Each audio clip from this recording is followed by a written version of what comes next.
Yo yo yo les amis, écoutez, il est 16h, on est lundi, je suis à la salle de sport. Regardez, c'est un truc de fou. Il y a YouTube sur le truc là. Donc je vais mettre une petite vidéo en train de courir, c'est un truc de fou, je vais partager ça. Donc voilà, et après on attaque. Bisous.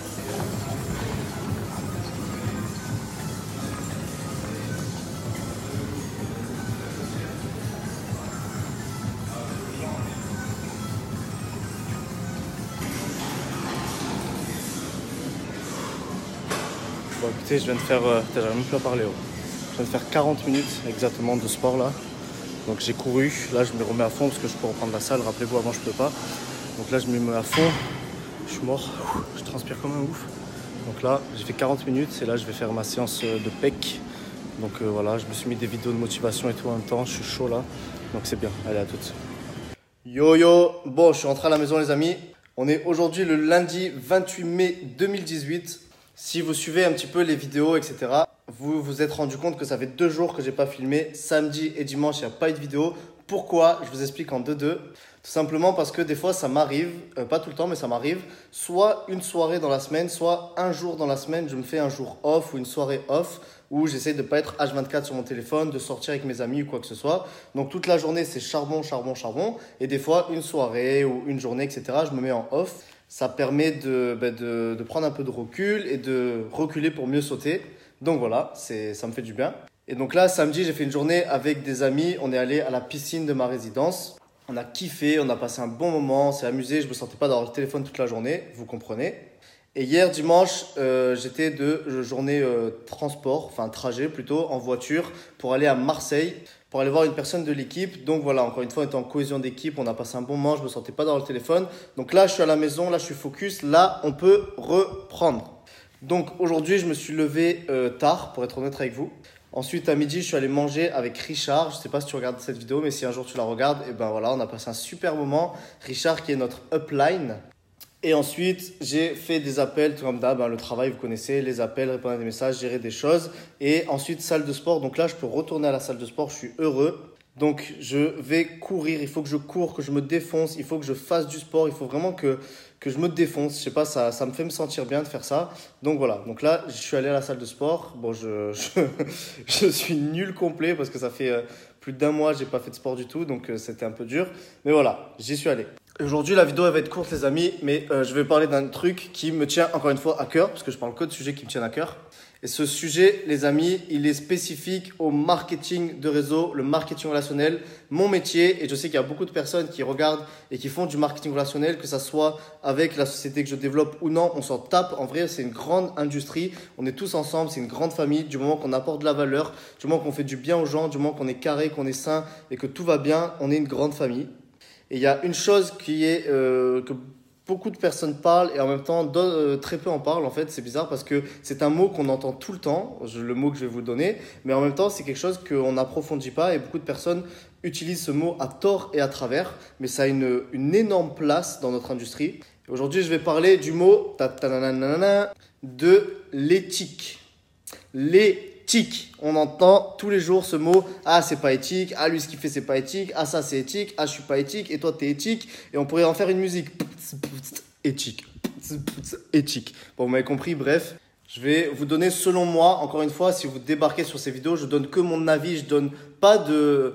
Comment vous dire? J'essaie pas de faire le vieux formateur qui forme ou quoi que ce soit. J'ai aucune prétention pour être un formateur parce que je suis encore très loin de mes objectifs. Mais je donne juste ce qui, moi, me permet de faire des choses. C'est juste un partage. C'est juste comment moi, j'entends les choses. Ce que j'ai pratiqué, ce que ça m'a apporté, ben, si je peux vous le transmettre, je vous le donne. Donc, ce que je vais vous partager aujourd'hui, c'est ce que moi, j'entends. C'est ma vision des choses. C'est comment moi, je le vois. OK? Alors, dans le marketing relationnel, qui est un métier qui est magnifique et incroyable, et c'est vraiment, ça peut changer des vies et des millions de vies, il y a beaucoup de frontières qui sont extrêmement minces. C'est-à-dire qu'une frontière qui est mince, qu'est-ce que c'est?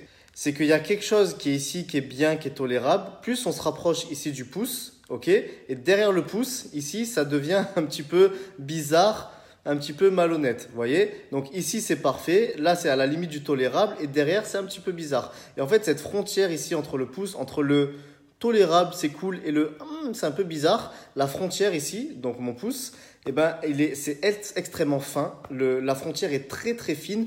Parfois, entre quelque chose qui est convenable, qui est faisable et qui reste dans l'ordre du éthique, etc., à quelque chose qui déborde un petit peu, qui n'est pas très cool, qui n'est pas très sympa.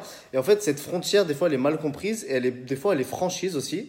Parce qu'il y a beaucoup de personnes qui ne sont pas éduquées, beaucoup de personnes qui passent au-dessus de ces fondations et beaucoup de personnes qui, pour elles, des valeurs premières ne sont pas des valeurs d'éthique, de partage, de toutes ces choses-là, des choses fondamentales. Et je sais que moi, par exemple, quand j'ai démarré, eh ben, j'avais, au début de mon marketing de réseau, pour être très honnête avec vous, au début que j'ai démarré dans mes premières sociétés, je m'en foutais complètement parce qu'on ne m'avait pas inculqué réellement les bonnes valeurs de l'éthique, des choses vraiment profondes, etc. Et c'est pas que je m'en foutais, je dis je m'en foutais, mais non, mais c'est que dans mes valeurs, si vous voulez, c'était pas une valeur première, c'était pas une valeur haute. Et ensuite, au fur et à mesure de l'expérience, d'avancer, etc., eh ben, c'est devenu une valeur qui est fondamentale et qui est extrêmement haute dans la hiérarchie de mes valeurs. Et je sais que moi, personnellement, j'essaie vraiment de baser tout mon réseau, etc. Et bon, on ne peut pas tout contrôler, bien évidemment, mais sur à chaque fois des valeurs d'éthique, vraiment de choses vraiment profondes. Et je vais vous dire comment moi j'entends ce mot, l'éthique, qui veut tout et rien dire au final. Donc voilà, bref. Et vous le savez aussi bien que moi, si vous faites du MLM, du marketing de réseau, que voilà, l'éthique, c'est quelque chose qu'on en parle tout le temps dans le MLM, on l'entend partout, etc. Mais moi, ce que je pense de l'éthique, et en fait, c'est du moins comment je l'applique à l'heure actuelle, c'est que lorsqu'il y a une situation donnée, X, Y, Z, en fait, c'est de toujours faire en sorte, et c'est vraiment une clé que je vous donne les amis, en tout cas une clé qui moi m'a énormément aidé, c'est de toujours faire en sorte de prendre une posture neutre et objective, ok? C'est-à-dire qu'on laisse absolument de côté son esprit. Je vais utiliser un mot qui est extrêmement fort, c'est pour que vous compreniez ce que je veux dire, son esprit requin. Okay, son esprit où on a la dalle, où on a envie de faire de l'argent, son esprit où on a envie de tout casser. En fait, cette impulsion de je veux le faire et je regarde le gain, et ben ça, on le laisse de côté. On se place dans une neutralité la plus totale, objectif, neutre. On prend en compte tous les éléments de la situation parce qu'il y a une situation qui est ici, ok? Donc il y a par exemple des fois, vous savez, un conflit à gérer ou des fois une situation donnée ou des fois ça va très vite. Vous savez de quoi je parle, il y a plein d'exemples de choses qui peuvent faire où votre éthique va rentrer en jeu. Donc ça, c'est la situation. Mais dans cette situation, il y a toujours un contexte. Et des fois, quand on a le nez dans la situation, on oublie le contexte. Mais des fois, le contexte peut servir à résoudre la situation. Donc quand on a une situation X, on prend en compte tous les paramètres. Ok, donc on replace la situation dans son contexte en prenant en compte ce qui se passe autour, dans une posture neutre et objective. Et surtout, et c'est comme ça que je réfléchis à chaque fois, donc je me détache du résultat, je ne pense pas au gain ou à la perte de l'issue de cette chose qui doit se passer. Je prends en compte tout le contexte, je regarde ce qui se passe, je me mets neutre, ok, pas de gain, pas de perte. Et en fait, je regarde l'intérêt de la personne qui est en face de moi. Tout le temps. Et en fait, je me dis, est-ce que dans son intérêt à elle, si moi, je m'oublie 2 secondes et vraiment dans un objectif, je suis objectif. C'est-à-dire qu'imaginons que je suis le papa de cette personne-là et que je dois donner un conseil pour son bien-être et pour son avancée, pour son évolution. Est-ce que aujourd'hui, ce qu'on s'apprête à faire, est-ce que c'est dans son intérêt à elle et est-ce que ça ne met pas en porte-à-faux complètement des personnes autour? Et est-ce que dans un intérêt collectif et commun, ce qu'on s'apprête à faire va permettre à des gens d'être meilleurs demain que ce qu'ils le sont aujourd'hui? Mais vraiment dans l'objectif que la personne en face de moi, je cherche son bien-être à elle. Et quand je dis la personne en face de moi, c'est que des fois, vous savez, dans le marketing de réseau, vous avez des conflits à gérer dans vos réseaux. Vous avez des situations et des choses à gérer. Et des fois, il y a 2 personnes qui sont en conflit. Et il faut trouver une solution. Et il faut faire des choses, il faut rester un maximum valeur, avec un maximum d'éthique, etc. Et en fait, en regardant vraiment, non pas votre intérêt à vous, et je vais vous prendre un exemple pour que ça vous parle, non pas pour regarder votre intérêt à vous, mais vraiment l'intérêt de la personne. Comment elle peut se sentir le mieux, comment elle peut grandir, comment elle peut avancer. Et en prenant les bonnes décisions et en donnant les bons conseils dans cette avancée-là, ben moi, c'est comme ça. Je ne sais pas si c'est la bonne définition de l'éthique ou pas, mais en tout cas, moi, c'est comme ça que j'ai fait avancer mon expérience, on va dire. Parce qu'il y a une différence entre ça donc entre cette éthique-là et entre les pseudo-règles et les pseudo-codes à la con du marketing de réseau. Et la plupart des gens, ces codes à la con, c'est ça qu'ils appellent de l'éthique. Mais si on a des règles et des codes à la con, vous savez, des choses qu'il faut suivre, je ne veux pas entrer dans un milliard de détails parce que ça serait beaucoup trop long. Mais si je respecte ces codes et ces règles, mais que la personne concernée ne se sent pas bien, n'avance pas et ne fait pas en sorte que demain soit meilleur qu'aujourd'hui, pour moi, c'est pas de l'éthique, ça. Ça n'a rien à voir, vous voyez? Donc selon moi, l'éthique, c'est ça, c'est avoir un regard hyper objectif, être détaché de la situation de façon émotionnelle, ne pas penser au gain absolument qu'on peut avoir à l'issue de cette situation et regarder l'intérêt de la personne ou des personnes qui sont les principales concernées en fait et regarder si les choses qu'on va faire vont les aider à grandir ou pas. Peu importe les décisions à prendre, c'est toujours comme ça que moi personnellement je réfléchis. Et quand il y a des choses et des situations à gérer dans mon réseau, c'est comme ça que je réfléchis. Donc je vais vous prendre un exemple qui est très simple, qui me vient comme ça, parce que c'est des choses que vous devez rencontrer souvent. Et encore une fois, je le répète, c'est mon avis à moi. Je vous transmets, je peux faire ce que je veux, donc je peux vous donner. S'il y a des gens qui ne sont pas d'accord avec moi, je l'accepte, c'est OK. Et mettez dans les commentaires parce que ça peut être constructif d'échanger. Mais c'est mon avis à moi, OK? Donc je vous prends un exemple tout con. Vous avez une entreprise qui est ici et vous avez un prospect qui est là. Et cette personne contacte une personne de la société et lui demande des informations. Donc Pierre demande des informations à Paul. Salut, j'ai vu ta société de Tartampion, ça a l'air cool. Paul, est-ce que tu peux me donner des informations sur cette société? Paul renseigne Pierre sur la société Tartampion. Et une semaine après, vous avez Pierre qui se rend compte, qui connaît un ami à lui, avec lequel il a un bon feeling, qui lui aussi fait la société Tartampion. Donc Pierre, qu'est-ce qu'il fait? Il va voir son ami, il lui dit « Ah ben c'est marrant, j'ai eu des infos, etc. Ça m'intéresse. » Vraiment, c'est quelque chose qui me plaît. Et Pierre et l'ami qu'on va appeler Jacques commencent à échanger, à renseigner, etc. Et Jacques et Pierre, qui sont amis de base, ont un excellent feeling. Ils se voient travailler ensemble. Jacques donne des bons conseils à Pierre parce que Jacques a déjà une expérience. Il se lie d'amitié de façon plus forte et il lie vraiment une relation business où il commence à se dire « Ouais, c'est bien si on peut faire ça ensemble, etc. » Et Pierre démarre l'activité avec Jacques. Et là, vous avez Paul qui dit « Ah, l'enfoiré, je lui avais donné des informations, j'ai été le premier à lui faire une présentation et il va signer ailleurs. Ah, c'est pas éthique. » Et vous avez la upline, donc la upline, le marin, parraine ou plus de Paul qui pète un câble et qui dit c'est quoi cet enfoiré, c'est pas éthique. Et vous avez la upline de Paul donc qui appelle la upline de Jacques et qui dit oh là là, ton partenaire c'est un enfoiré, il va débaucher, il m'a piqué la personne qui allait signer dans mon organisation, ça se fait pas, c'est pas éthique, tu n'es pas éthique, comment tu peux tolérer ça, etc., etc. Et vous à ce moment-là, vous êtes la upline de Jacques. Donc, vous êtes un petit peu remonté et qu'est-ce que vous faites? Et là, boum, je prends la place de la upline de Jacques et je vous dis comment moi je gérerais ce genre de situation. Donc, vous avez la situation. Vous savez quoi? Je vais même vous le dessiner parce que ça peut paraître super con ce que je dis, mais c'est des choses qui arrivent tout le temps, ça. Donc, là, on a notre ami Paul, vous vous rappelez. Là, on a notre ami Pierre.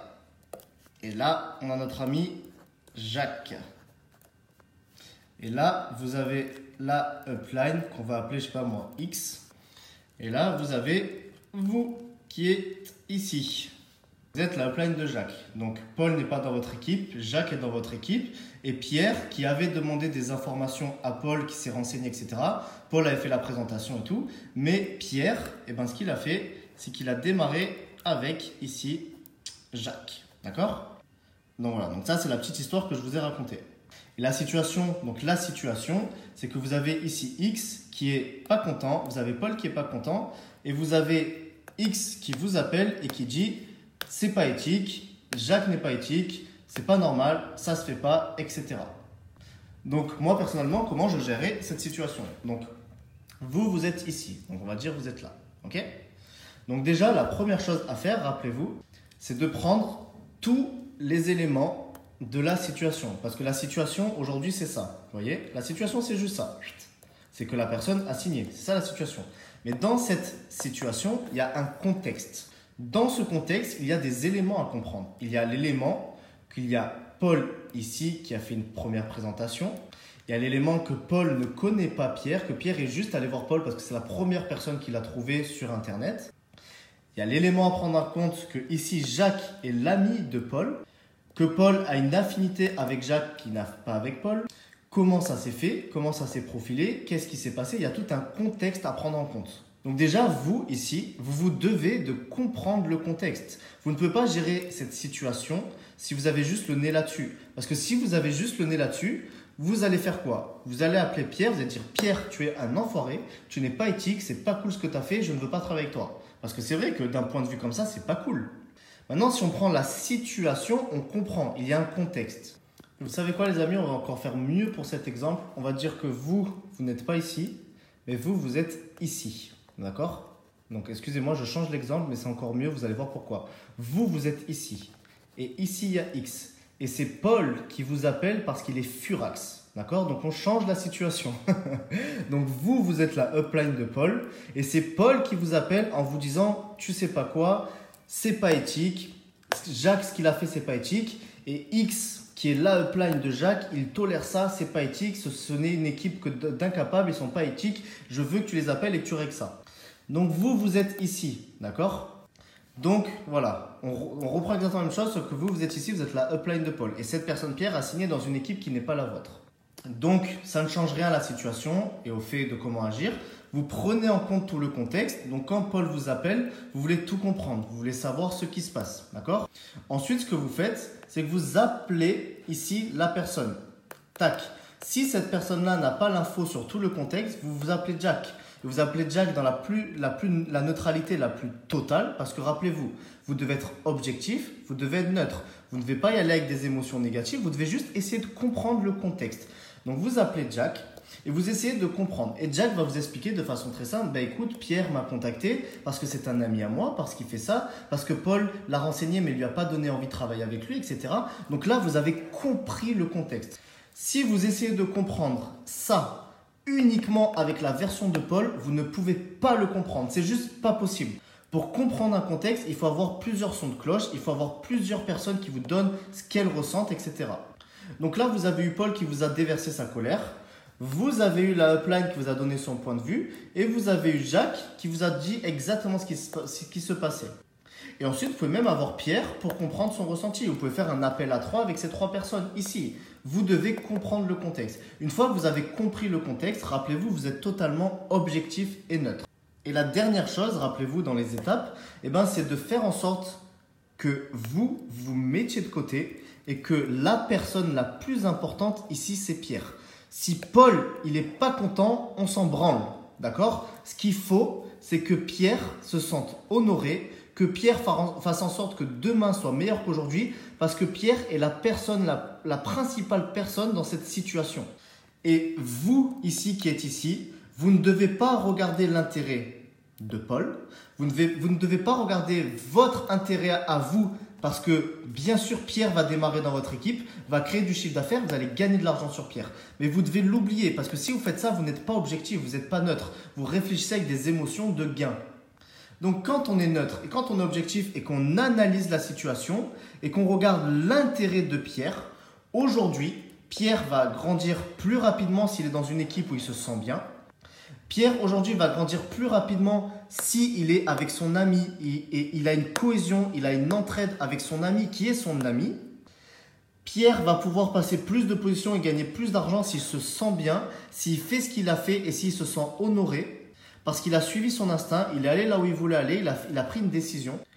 Que parce que soi-disant, une personne au départ lui a fait juste une présentation, que s'il coupe tout ça, et il fait ça pour un soi-disant souci d'éthique. Donc c'est là où je vous dis que la frontière est très mince, parce que d'un point de vue, on pourrait dire que Pierre n'est pas éthique, que cette personne-là n'est pas éthique, et que cette personne-là qui tolère n'est pas éthique. Mais dans ce contexte-là, la notion d'éthique, ce n'est qu'un code, et ce n'est qu'une règle à la con du MLM, qui dit que la première personne qui vous a fait la présentation, c'est elle qui doit vous signer. Si on respecte ce code-là, mais que Pierre se sent mal, que Pierre n'avance pas et que Pierre ne réalise pas ses rêves et ses objectifs, en quoi c'est fucking éthique? Sérieux, vraiment. Parce que ce que vous venez de faire, c'est de nourrir les intérêts de Paul, de nourrir vos intérêts en ayant mis une disquette à Pierre, en lui disant c'est pas éthique ce que tu fais, il faut que tu signes là, etc. etc. Donc voilà comment moi j'entends l'éthique, voilà où la frontière est extrêmement mince, mais quand on regarde l'intérêt de la personne en face de nous, quand on regarde ses rêves et ses objectifs à elle, en s'oubliant, en prenant en compte tout le contexte et en oubliant qu'il y a ici Paul qui regarde lui aussi son intérêt et qui veut qu'il signe parce que c'est son intérêt et qu'on regarde cette personne-là, est-ce que demain sera meilleur qu'aujourd'hui pour cette personne ici que ici? Ok, d'accord, c'est pas grave, j'oublie mes intérêts et je veux que Pierre avance même si je ne gagne pas d'argent sur lui, même si je ne serai jamais payé sur son travail parce que l'intérêt de Pierre est plus important pour moi. Donc c'est un exemple qui est bateau et il y a 1 milliard d'exemples comme ça. Mais je pense que si on agit, en tout cas c'est encore une fois mon avis, en étant neutre, objectif, détaché de la situation et vraiment en regardant l'intérêt de la personne, est-ce que ce qu'on fait va grandir et va nourrir l'intérêt collectif du groupe et cette personne-là en priorité? Est-ce que c'est good? Si oui, feu. Fuck les codes, fuck les règles. Nous ce qu'on veut c'est que les gens avancent et que demain soit meilleur qu'aujourd'hui. Donc voilà ce que je pense d'un petit peu de ce qu'on appelle l'éthique. Il y a 1 milliard d'exemples, on pourrait faire une vidéo de 100 000 heures je crois sur ça. Mais ça vous a donné un petit peu mon point de vue, comment je vois les choses. Et voilà. Bisous les amis, force à vous, partagez un max les vidéos. Je continue, je lâche rien. Je vais vous montrer combien je suis en chiffre d'affaires. Parce que vous savez que mon objectif c'est 1 million de chiffre d'affaires, donc 1 million de points avant la fin du mois. Nous sommes le 28 mai 2018 et actuellement 849 000 points. Il faut arriver à 1 million. 1 million. 1 million. Donc, il reste 3 jours, les amis, pour aller faire 150 000 de chiffre d'affaires. On va le faire. On reste déterminé. On reste focus. Force à vous, les amis. Prenez soin de vous. Bye bye. Force.